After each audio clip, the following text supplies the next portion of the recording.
Okay, so thanks for joining us. Today we're going to be covering how to grow your business with your personal brand. As always, you can follow along on Twitter with the hashtag BYWebinar. Or if you have any questions, we'll be happy to answer them at the end. Just type them in the chat and then we'll get to them at the end. So throughout all business situations and interactions, you and your employees, and I'll explain the employees part in a little bit, are going to be Googled. So it's so important that you're building an active online brand so that when you are Googled, it's not harming any type of business relationship that you're trying to foster. So it extends across all types of industries and all types of job roles. It doesn't have to necessarily be the business owner for you to be concerned about what's showing up when you're being Googled. Obviously, if you are a business owner or an entrepreneur, someone who's involved in a startup or a larger company even, you are going to be concerned about what's showing up about you online because you're the face of your company. You're the face of your brand. But there are other roles as well as other industries that this extends to. Anytime you're a professional service provider where you're in charge of interacting with clients on a day-to-day basis, and you're the one that's primarily capturing these clients and onboarding clients and managing their expectations, you always want to be careful that what they're finding about you online is always a good thing and best represents you as a professional as well as a thought leader within whatever industry that you're involved with. Another important thing to keep in mind is anytime you are in a business development or a sales role where you're working on commissions, you're in charge of dealing with clients, potential business partnerships, you're going to be heavily looked up and researched. And essentially, you become the face of the industry. And if you're a business owner who has these types of people working for you in these roles, they're the ones that are, the champions on the ground. They're going to be representing your business. So it's important that they look good as well. And then if you're a consultant or a freelancer, I'm sure that you're used to this. You're working actively to increase your client list, make sure that you're bringing on, new customers and that they're happy. So you always feel like you're selling yourself there and as well as your services. So it's important that you're best represented online. And finally, anytime that you're in a consumer facing role, as well as, I'd go as far to say, anytime you're in any sort of facing role, so you're dealing with customers and consumers, or you're dealing with other businesses if you're in a B2B relationship and you're working that way and developing and harboring those types of relationships. The problem is that your funnel might be fundamentally flawed or broken if you're ignoring the personal online presence of both yourself and your employees. When you have a business or you're part of a business, so much effort is focused on the actual business brand. And obviously, with good right. It's so important to build out your company brand and make sure that you're best represented online. You have a good website and active social media accounts, and you're creating really good content so that you're drawing in and building out that funnel of potential users, clients, customers. However, you might be leaving a lot on the table by ignoring the funnel of yourself and your employees. You're going to be Googled, your employees are going to be Googled probably a lot more frequently than your actual company is going to be Googled, for a number of reasons. Again, they're the ones that are on the ground, and you're the one that's on the ground that's actually interacting on behalf of the company. So you're the personal contact that they're going to be looking up. Anytime someone receives a business card from you or meets you at a conference or an event, they're probably going to be looking you up. I know, anytime I leave any type of conference, it's a little overwhelming. You have so many business cards, you've met so many people. And even if you tried to write little notes or remember who was who, you're a little bit overwhelmed once you leave because you've just met so many people and made so many potential interactions that I know I personally tend to Google anyone that I get a business card from because it's putting a face to a name. At least I hope so. So I hope that I find the right information online about them. Anytime that you receive an email, this might happen. I have my name in my email signature as well as my Brand Yourself profile. And I know when someone clicks on my Brand Yourself profile. So I know people are looking me up based on my email signature. And then prior, during, after a business or a sales call, you're going to be doing research about whoever you're talking with, whether it's before the call or after, maybe they said something that, is really interesting and you want to work with them, but you need to do a little bit more research. So you decide to look them up. And then upon receiving a referral or a recommendation, I did a quick once over, as I usually do, of all the registrations for this webinar. And I noticed that a lot of you guys are in your professional service providers, your independent professional service providers. That's your industry. And a lot of what you do is based on referrals. So you might not necessarily be Googled initially to find you, but you can bet once, someone gets a referral from their boss for a financial services provider, or they get a recommendation from their best friend for a real estate agent, you can bet that they're going to do a little bit more research as part of that process, because I bet they're going to be getting recommendations from a lot of different people. And then the last is during due diligence, which ties into the research. It's during that research process that someone's going to be looking you up.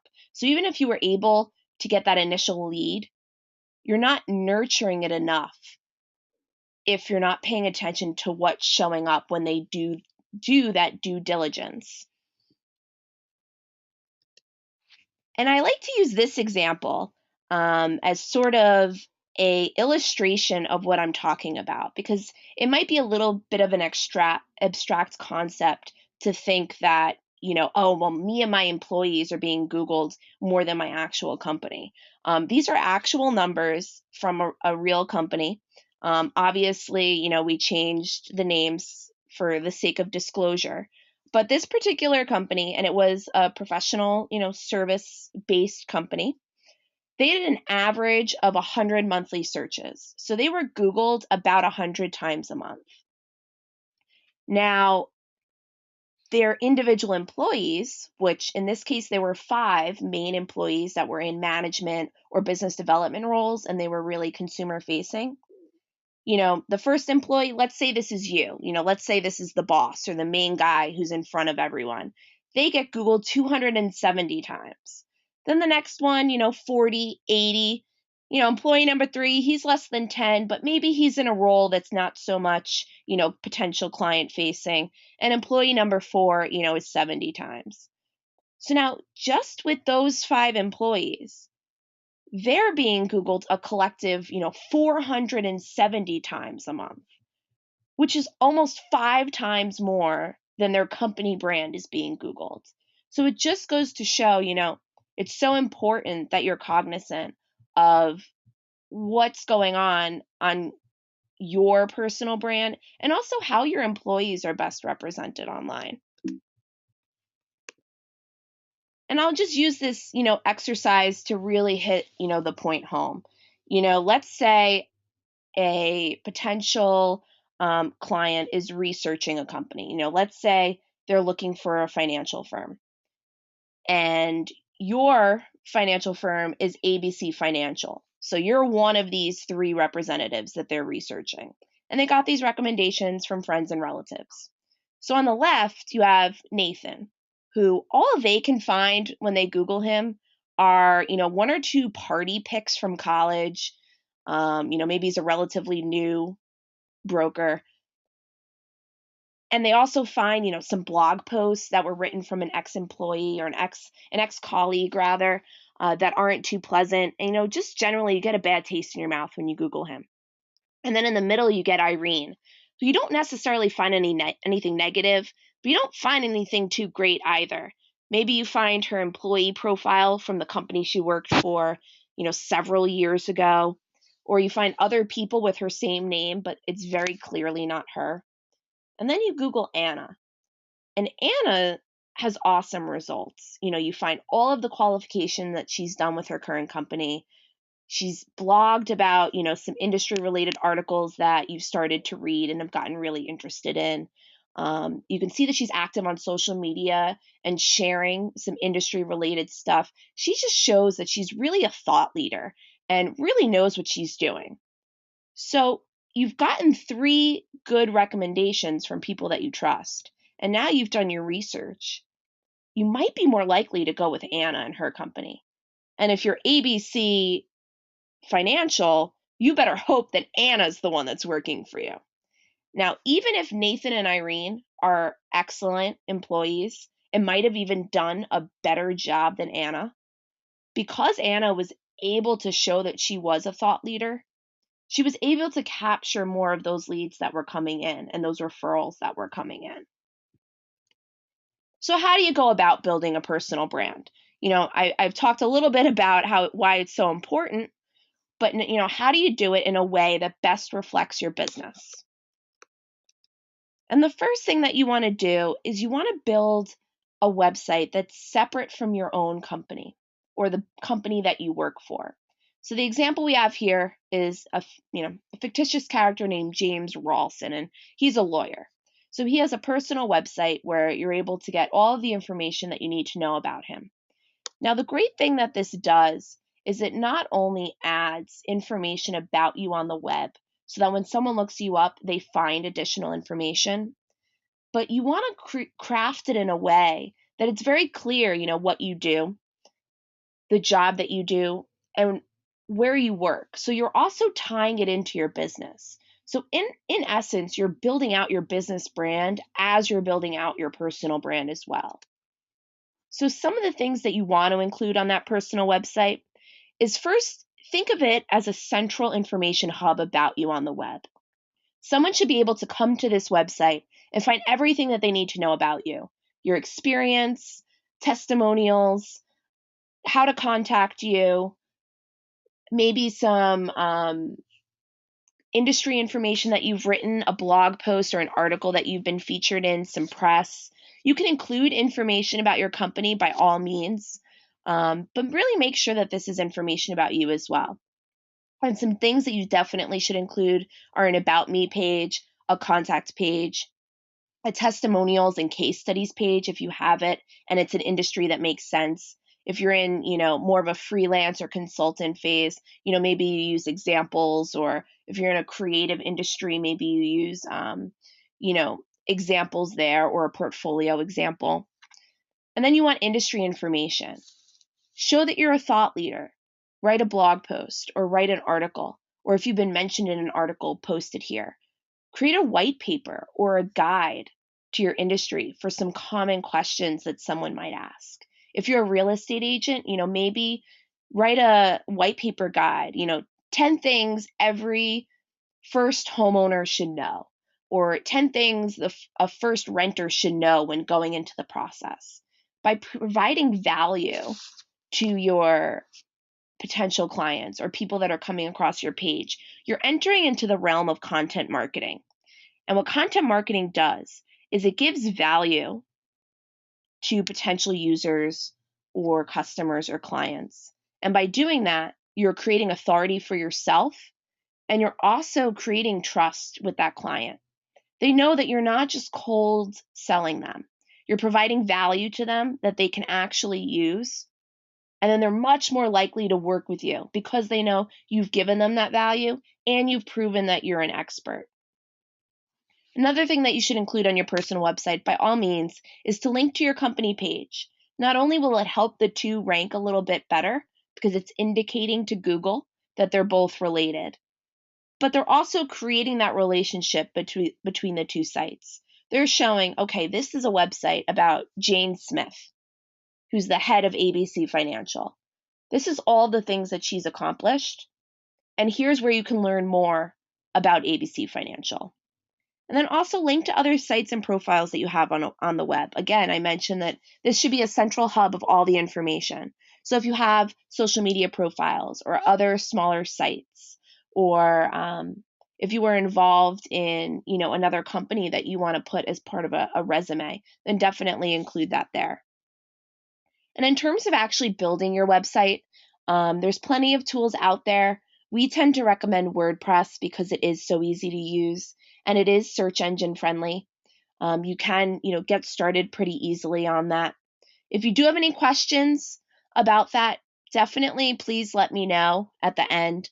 I'd be happy to answer them specifically about building a personal website. And then the next thing that you want to do, which coincides with your personal website, is you want to purchase a domain name. And if you've been on some of our past webinars, we always mention how important it is to purchase a domain name. And the reason for this is because it's one of the best ways to ensure that a website or a profile will rank for your name. So if you have a domain, and again, a domain is a site address, so yourname.com, if you have that domain, it's much more likely that whatever the website the domain is directing to or the social media profile, it'll help indicate to search engines that that's about you, and it'll help it rank higher. So you should definitely try to purchase yourname.com, because if you want the website to show up for your name when someone Googles you, then yourname.com is your best bet.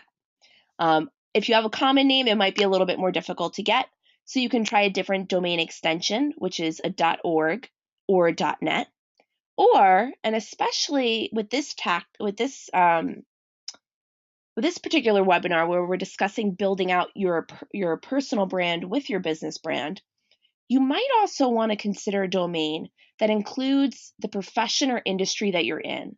So my example here is yournameattorney.com or yournamelaw.com. By adding that little qualifier in the domain, what you're doing is you're ensuring that your name is in there, but you're also saying what you do. So if you're looking to really build a brand around you as a lawyer or an attorney, then you might want to consider including that in the domain if it's available. And you can purchase a domain from a number of sites. The one that's right here is hover.com. You can also use GoDaddy. There's a plethora of other ones out there. They're relatively inexpensive. If you do have a common name, it might be a little bit more money. But just definitely, if you don't plan to use it right away, purchase it now. It'll just prevent someone else from snagging it out from under you. And that way you have it. So when you are ready to get ready with your site, it's ready to go. And then the third thing that you want to do is get active on relevant industry sites. And primarily, these are going to be social media sites. So the first thing that you want to do is really research sites that people in your industry are active on. Depending on the industry, you might even have sites that are dedicated to that specific profession. So I know for, let's say, lawyers, for example, they have sites like Avo or lawyers.com. For real estate agents, sites like Zillow, Trulia, ActiveRain. If you're in an industry that doesn't necessarily have its own community, but definitely has a community that most people are on and actively engaged in, then definitely you want to create a presence there. And then sign up for as many social media sites as you can, including the big ones. And the big ones that we consider are LinkedIn, Facebook, Twitter, and Google+, just for the sake that, they tend to rank the best. They do have pretty high engagement. But definitely if there's ones that are more related to your industry, get involved with those as well. And when I say sign up for as many as you can, I should put a caveat there that it's sign up for as many as you can handle, because it's much better for you to get active on 3 to 4 social media profiles than it is to sign up for 20 and never do anything with them. So take into consideration what you'll be able to do and sign up for what you can. And then once you do sign up for them, fill out the profiles completely. So make sure that your username, that all the bios are filled out, that you're adding a profile picture. If there's other areas to fill out, like interests or experience, especially on LinkedIn where there's so many fields that you can fill out, make sure that you're really filling it with good content. And for the sake of SEO and making sure that it'll rank well for your name, make sure that you're referring to yourself in the third person and that your full name is in some key places. So in the case of a username, so let's take Twitter, for example. for your handle, try to get your name as your handle. If you can't, make sure that you're setting your public name to your name. So fortunately, my Twitter handles, I think it's at Sabrina Clark 1, and I was able to then set my public name as well to Sabrina Clark. And then what you're going to want to do is follow and friend some influencers in your industry. Most social media sites out there do a pretty good job of linking you up with the people that you're looking to get linked up with. So they'll ask you a couple questions when you sign up about some topics that you might be interested in or industries. Definitely use those types of prompts to find the people that you should be talking to. If you already have a profile, like you already have a Twitter set up, a quick search in Twitter for, legal, finance, medical, doctors, you'll be able to get a sense of who the top players are and follow them and see what they're tweeting about or sharing and see what types of content that they're creating and get active. Don't be afraid, to comment on something or retweet it or reshare it or reblog it. And if you can and get to a point where you're creating your own content, by all means, make sure that you're sharing them on these social media sites. And then the last thing that you want to do is set a schedule and stick with it. I'm sure that you're very busy, and if you're doing a good job at your profession, then you're definitely very busy. So stick with a schedule that you can actually handle. If you can only blog for, once a week or once a month, then do that. If you can only update your social media profiles once a week, then go with that. That's much better than setting an aggressive schedule, getting so overwhelmed, and then not doing anything. Because you want to keep these sites updated in order to keep updating your personal brand. And then the fourth thing that you want to do is contribute industry articles and blog posts. And we're back to James Ralston again, because you'll see on his site that he has a tab for a blog. So there's so many platforms that allow you to blog now and get content out there. WordPress is definitely one of them. If you're building a website on WordPress, it's very easy to get a blog component there. A couple of other ones that we use are Tumblr, and a more recent one that I've talked about in a few other webinars, which is growing to be one of my personal favorites, is a site called Medium. So like low, medium, high. And Medium lets you pretty much get started blogging right away. It's very clean.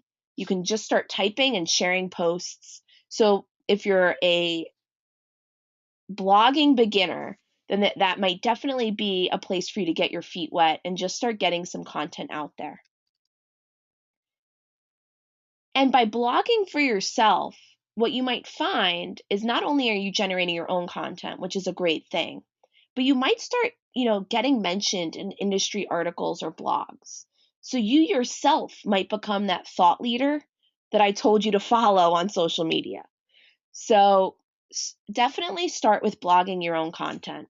And if you're at a loss for content, a good tactic that we use is consider some main questions that you get every single day. And I'm sure that you know them. They're the same question that you get from potential clients, potential customers. For us, it's usually questions about, reputation management and search engine optimization. But there's always a theme there. And maybe write a blog post about one of those questions or a few of those questions. Pick a couple of trending topics that you notice that people are writing about. So if you're a real estate agent, maybe you write about some things that you're noticing with the market. Or if you're in a specific area, talk about some of the buying rental trends there. Or if you're a lawyer, talk about some top questions someone might have when trying to find a lawyer.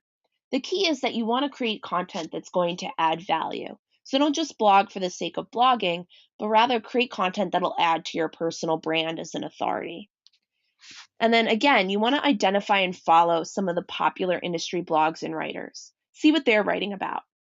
Don't necessarily copy them, but if they write about a particular topic that you have a strong opinion on, then maybe you follow up with a piece and then reach out to them and say, hey, I loved your blog post on X, Y, and Z. I actually wrote my own with some of my own thoughts. I'd love for you to take a look. And then that might lead to a relationship where you could enter into what I call guest post territory. And basically, a guest post is where, I have a blog and you have a blog, and you're going to let me write a blog post that's going to be posted to your blog. And the concept is that you're giving me access to your audience. Frequently, these types of relationships aren't that hard to enter into because everyone's looking for really good content. And if you have really good content, uh, then someone should be more than happy to offer that for you. And you can do a blog exchange. So you can write one for theirs and they can write one for your blog. And by just creating that relationship, you're further establishing yourself as sort of an authority in the field. And then by using some of your previous work, you might even be able to pitch some of the larger publications in your field. Obviously, this might take some work, and it does take some luck in some circumstances, and it does depend on the industry. But if you're, featured in a smaller publication or a larger blog, then that could actually do wonders in generating more leads for you. And when you are pitching it, I always like to say to keep it simple. You don't have to pitch the entire story or send them the entire story, but send them something as simple as, I loved your latest article on X, Y, and Z. I'd love to provide my own thoughts. Here's an example of something similar that I wrote a few months ago for this other blog. And, something might come of it, something might not. If you do have a specific industry that you're dealing with or have more questions about, how to get placement or anything like that, then definitely let me know. It's definitely a larger topic that I can speak to. And I don't mean to just glaze over it. I just wanted to bring it up as sort of an option for when you do have some content for exactly how far you can really take this content. And then the fifth thing that you want to do is make sure that you're sharing rich media. And rich media is, presentations, videos, images. And the great thing here is that rich media tends to lead to engagement. So what I mean is if someone's, scrolling through their news feed or their Twitter feed, they're much more likely to click on something and engage with something that has a picture or a video. So by increasing that engagement, what you're doing now with your personal brand is you're helping to attract more leads. More people are going to find you on social media. More people are going to find your blog or want to read your blog. So some of the types of media that you can create on the left is presentations. And that little symbol is for SlideShare. And SlideShare is a really great site. And what it allows you to do is upload presentations. So think PowerPoint, Keynote. It allows you to upload presentations, infographics, documents, and even videos. And they tend to rank very well, and they have a really strong audience. We started at Brand Yourself using SlideShare a little over a year ago, and we've seen so much engagement on our SlideShare presentations, and we've really been surprised by it. So I definitely recommend getting on it. It's free to use. It's at the very least, it's another profile that can add to your personal brand. And getting content on there isn't that difficult. There's definitely, as you're exploring, there's definitely some beautiful presentations out there, but you don't have to break your back creating them. And once you do share your presentation, make sure that you're sharing it to your other social media sites. That's going to ensure that you're increasing the chances of engagement, and also you're adding content across your other social media profiles. And then another great thing about SlideShare is that it's an avenue for you to post things that you might already be creating. So if you already have a presentation, for sales purposes, or for, a presentation that you gave at a conference or at a seminar, use that presentation and put it up on SlideShare. It's so simple. Just a tip there, make sure that you convert it to a PDF to save the formatting. But definitely, if you already have existing PowerPoint or Keynote presentations, it's a no-brainer to share them to SlideShare. And in the middle, we have videos. The two symbols I have here are YouTube and Vimeo. They're definitely the two most popular sites. I would say to get on both, and you can actually share the same video on both. Just make sure that in the descriptions that you're adding some unique content there. And the great thing about videos is there's so many people who primarily gather their information through videos, and they're relatively easy to make. For example, you can take a presentation that you used on SlideShare and easily convert it into a video. There's a number of tools and apps. If you're on a Mac, something as simple as using iMovie that comes with a Mac will do this for you.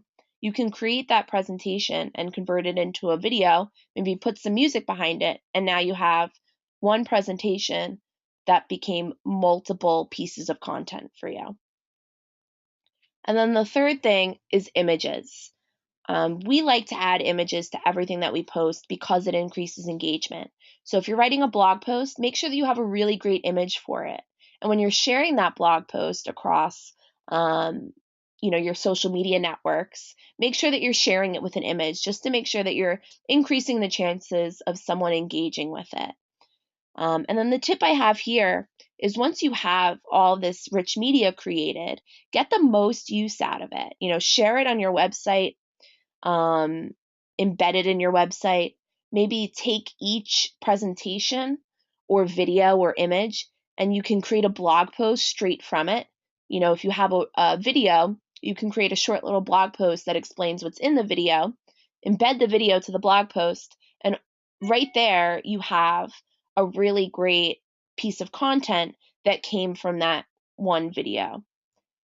So there's a number of things that you can do with rich media. Again, I'm happy to answer any specific questions, but this just shows how you can take one piece of content, such as an image, and just use it so many different places for your own benefit for building your personal brand.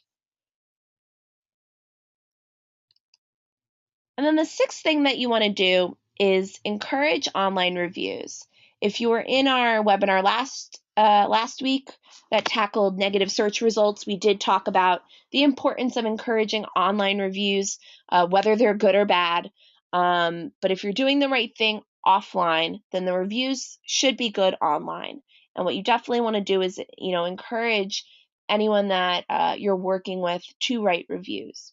So if you're a professional service provider, if you're a business owner or work with directly with your clients, then you definitely want to make sure that you have a presence on these review sites. So on Yelp, as well as many others, you're able to actually claim your profile. So definitely do that, because then that's another piece of content that you have about you online that you can add to. And it's an avenue for your customers to provide good reviews. So if someone were to look up, 3 different types of lawyers, if one has really good reviews, then they're probably more likely to go with that lawyer who has good reviews that's coupled with a good online brand as well. So encourage those online reviews. Don't bully anyone into giving you a positive review, but it might be as simple as asking, maybe send out an email to your newsletter base asking for feedback. And if some of them are really good, encourage that they post the review to your Yelp page. Sometimes people just aren't aware that you care as much as you do about getting these reviews. Frequently, if they're happy customers or clients, they're happy to do it. The 7th thing that you want to do, and I just quickly want to go back to the online reviews really quick. Another thing that this extends to, and it counts if you're for everyone. So even if you're not a business owner who's necessarily concerned about the business reviews, on LinkedIn, you're able to get a recommendation from people that you've worked with. So if you find that your LinkedIn's ranking really high on your first page, and a lot of people are probably clicking on your LinkedIn to learn more about you, encourage some of your employees to just offer, their thoughts about what it's been like to work with you, or a client that you feel comfortable reaching out to and asking to write a review on LinkedIn. Those types of recommendations can go pretty far if LinkedIn is ranking well on your first page, and it's something that people are definitely using to look you up on.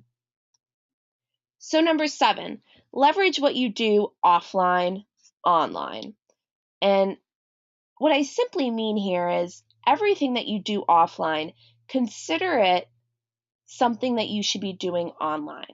So if you're going to speak at a conference or a seminar, or you're attending, a local association meeting, or you're working with a client and they have a particular question, take everything that you're doing offline as an inspiration for what you could do for building your online personal brand.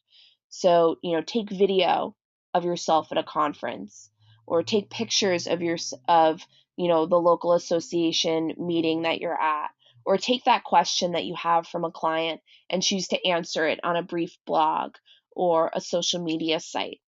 By making a conscious effort that the things that you're doing offline can benefit online, then it'll become much easier when it comes time to actually create that content, because you're drawing from real inspiration that you're really dealing with. And then just a quick overview. We usually go over this in every webinar. But what you want to do is, once you have all this content in your personal brand, you want to make sure that it's optimized to rank well in Google. So search engine optimization or SEO. You might have a question right now saying, okay, well, I'm doing a lot of this stuff already, and I'm not seeing any results on my first page. Well, the problem might be that the content that you're creating just isn't structured to rank well in Google. So some of the things to be mindful of, and again, feel free to ask more specific questions at the end. On-page factors. So these are the things that are happening on the website or the social media profile. The architecture and structure, how a website is structured, can have a major impact on how it ranks in Google. If you have a personal website that's not ranking well and want us to take a look, we definitely can. My contact information will be at the end. So if this applies to you, then definitely let me know. The second is keyword and content. So the actual content of the site or profile is so important in helping it rank well. And if you want something to rank for your name, then your name needs to be throughout the page. So if it's a social media profile, by making sure it's in the bio, your username, any sort of, about me sections that you need to fill out, make sure that you're referring to yourself in the third person, so you are able to get your name in there. In the case of a personal website, make sure that, instead of having an about me page, make sure that you have a about, Jane Smith page, as well as referring to yourself in the third person whenever you're descripting a bio or anything like that. And in the case of a blog post that you're writing, by all means, feel free to put a author bio at the end. Jane Smith is a financial advisor in New York City. Maybe put that at the end of your blog post.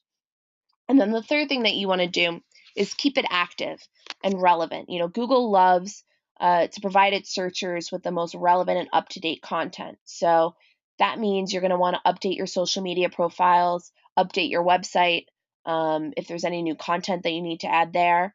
By adding a blog once or twice a month, that can keep it active. By setting a schedule for social media, that's why it's so important to keep it active and stick to your schedule.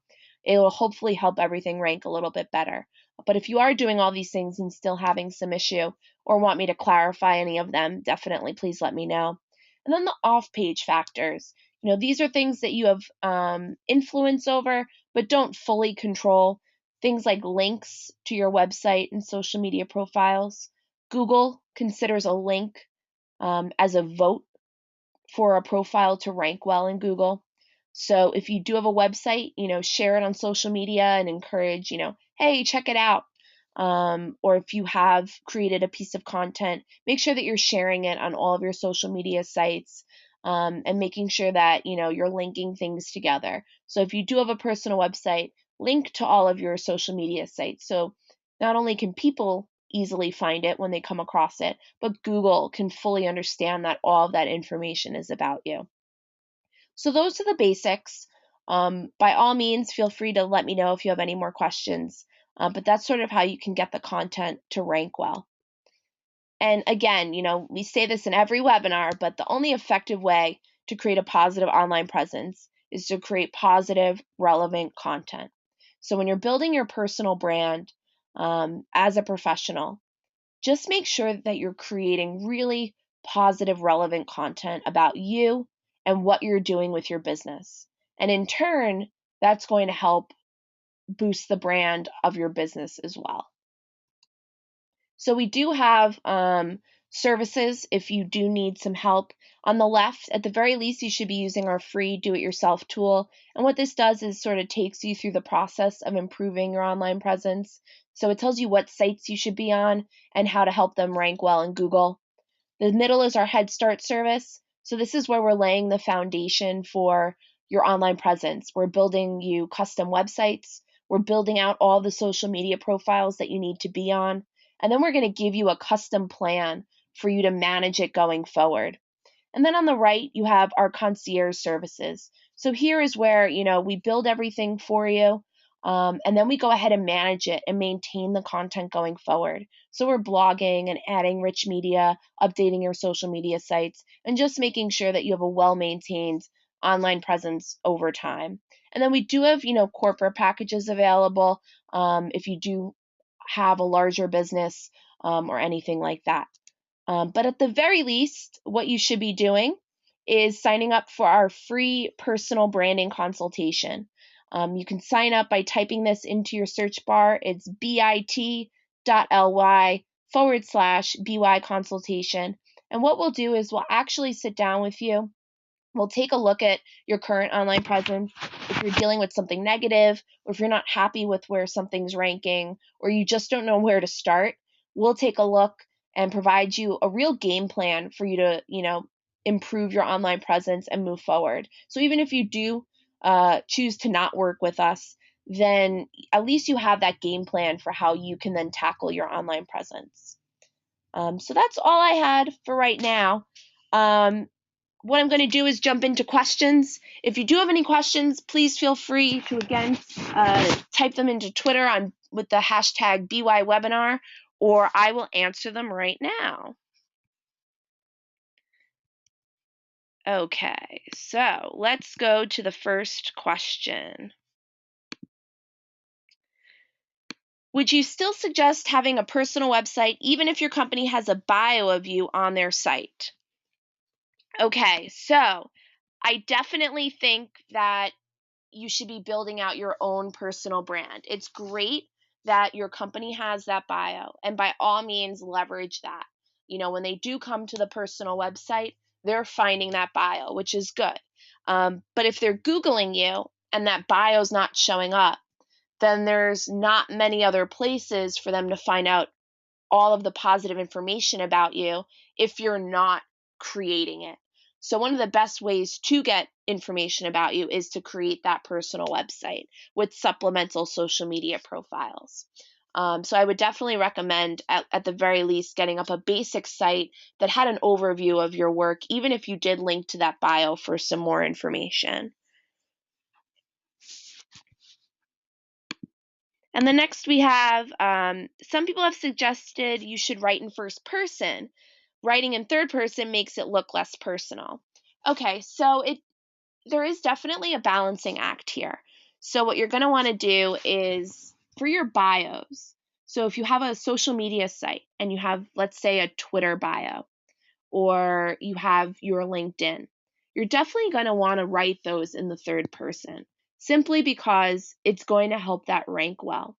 Now, you can definitely find a balancing act. You don't have to say your name 40 times throughout the bio. You can say it once or twice. You can definitely, when you're writing blog posts or updates to your website, then absolutely feel free to write in the first person. That's where you should be getting personal. But if it's just a simple bio or an about me, then definitely write that in the third person, because it also does look a little bit professional. Okay. So the next one is, I wonder sometimes how much daily content people can consume. Do you think audiences are suffering from content sharing overload? Okay. So that's definitely a large, almost bordering on philosophical question. But it's valid. There is so much content out there. Are you sharing too much? And I want to go back to saying, it's a balance. You should definitely be sharing content. You don't have to be sharing something every day. If you feel like, updating your Twitter once a day is just too much for your audiences, that's fine. It's definitely finding that balance. If you've written something, I think that it's important that you're sharing it on social media, because not only does it help it rank well, but you're getting as many eyes on it as possible. And, you took the time to write it in the first place. So you should be proud and you should want to share it and also help it um, improve your online presence. So I definitely think that you can border into oversharing, but if you can reach that delicate balance, then you should be okay. Um, okay, so someone had a question about corporate packages. Um, those are definitely custom packages. So if you are interested, feel free to send me an email or sign up for that consultation and find out if you're a good fit, and we can sort of discuss that going forward. Um, The next question, what if you're not able to get your websites as firstnamelastname.com because it's already taken? What would be the next best URL option? Okay, so I would definitely recommend adding that qualifier. So in my example, I had, you know, your name lawyer.com or yournamelelaw.com, or if you're based in New York City or LA, maybe add that as a qualifier. Also, if you can't get .com but can get another extension, we tend to find that .orgs, .nets also tend to rank pretty well. So if you are able to find one of those, let us know. If you're thinking about buying a domain and you're not sure, feel free to just ping me with an email, and I'll take a look and let you know.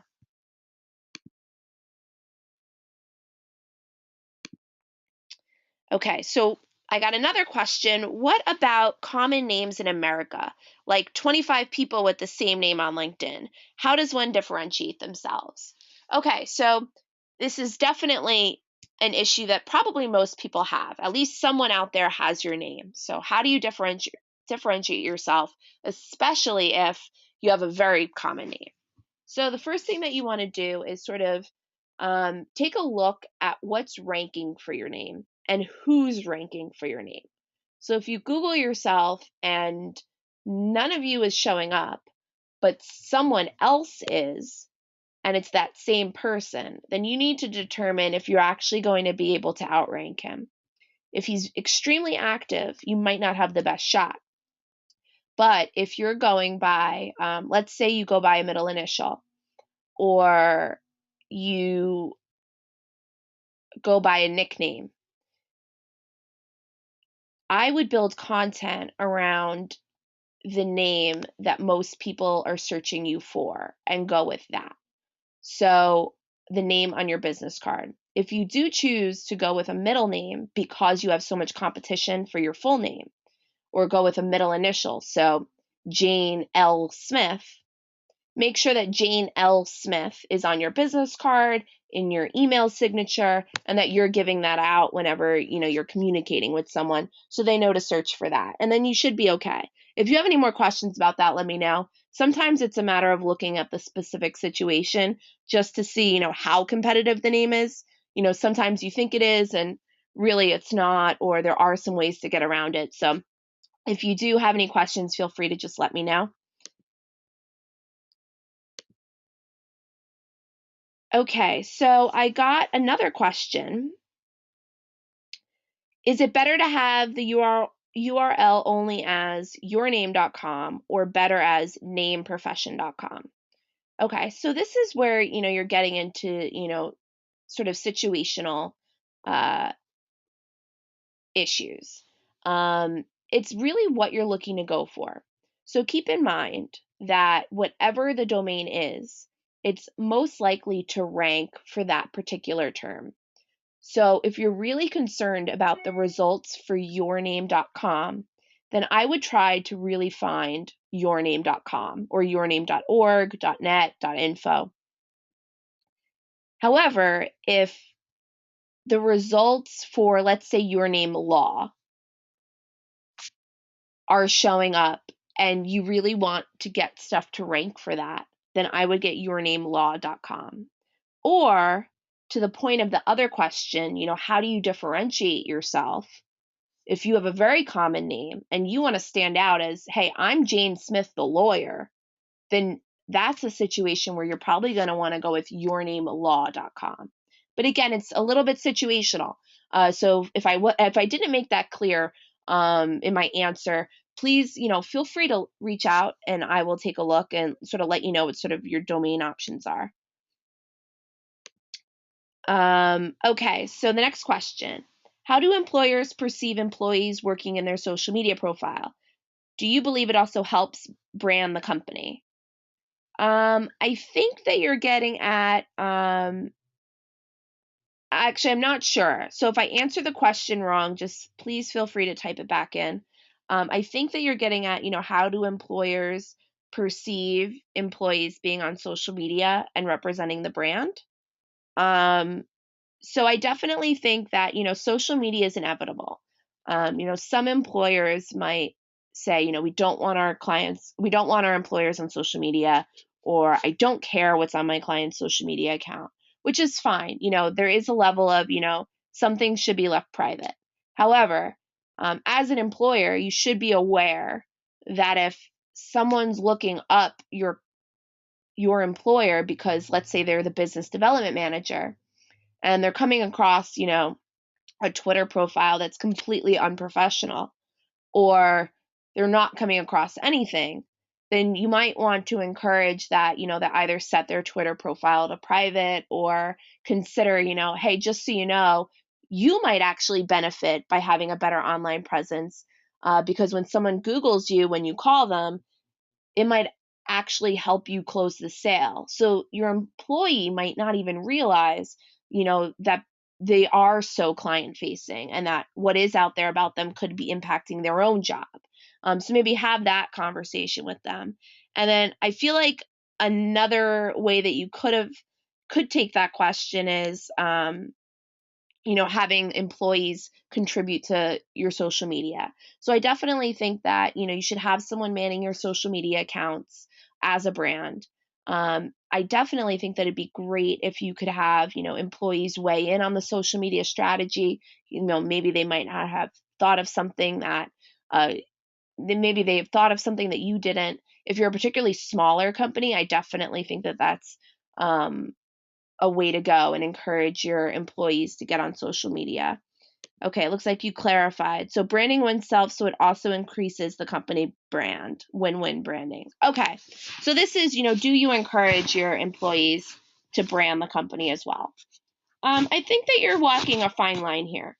At the end of the day, they are your employees. Unless they're managing the employees' social media accounts, it's not their job to share your company's brand online. And the last thing that you want to do is put them in a position where they feel like they have to. However, there's something very different from making them feel like they have to share their online brand to encouraging them to share the business brand. For example, if they really love working with the company, or if you tend to share really great things about the company that they like to share, then that might be a situation where you can send out, hey, we wrote a really great article. If you'd like to share it online, please feel free. The link's here in case you didn't see it. Just remind them that the article's there. And if they want to share it, then they will. But definitely don't make them feel like they have to do anything. Someone asked about if they'll be able to find the recording. Definitely, we'll be emailing the recording out to anyone who registered over the next few days, just until the video processes. Okay, so the next question is, they might want to touch base with whoever takes ownership of social media in the company before posting. Yeah, so this question's from Charles. Yes, definitely. So if you're going to be sharing something about your company, definitely as an employee, you might want to check first, especially if it's information that might be considered sensitive or against any sort of company guidelines. Every company has different guidelines for social media. In the case of, a company being featured in a really good article, or the company, wrote a really good blog post that's obviously, content that's out there and public knowledge, then that's safe to share. But you probably shouldn't share that the company's getting a new CEO in a week, or that the company might be bought out. Anything like that, definitely, you don't want to share. And you should make that clear as an employer and a company brand to your employees. It's important that they fully understand what they should be able to share online and what you feel comfortable with them sharing. Okay. So someone asks if you'll be able to download a PDF version of the presentation. We'll actually be putting it up on SlideShare. So if you do a quick search for Brand Yourself in SlideShare, over the next few days, once we get the recording up, we'll be getting the slide deck up on SlideShare. Okay, so let's take one more question. If you change your Twitter username, I notice Google continues to index the old one and doesn't seem to index the new one. Is there any way to update Google? Okay, so in the case of Twitter, what you're going to want to do is, it might just be a waiting game for Twitter. There is a way to submit things to Google to be de-indexed. And what I mean is get it taken down from Google search results. That usually is only in the case when a site no longer exists. So if you had a website and deleted it, it might still show up in search results. So you're able to actually submit it to Google to have it de-indexed because the site's no longer there. In the case of a Twitter that you're still using and just simply change the username, it's just going to take some time for Google to re-index their results. I don't know when you actually went in and changed it, but Google can take weeks to months to rework their results. So you can, if you haven't seen the new Twitter handle change, then what you're going to want to do is just, wait it out a little bit. Keep updating your Twitter, because what that's going to do is signal to Google that the site's, updated and relevant. And what Google will do is actually keep it updated. And then if you're still having some problems, let me know if you want me to take a look at the situation. I'll definitely feel happy to. All right. So we're all wrapped up right now with the questions. If I wasn't able to get to you, definitely please let me know. Send me an email, or you can schedule that consultation at bit.ly/BY consultation. We'll be happy to take a look at your unique situation and answer any questions. Thank you again for joining me on another great webinar. And I will see you next week for our next one. Thanks, everyone. Have a great weekend.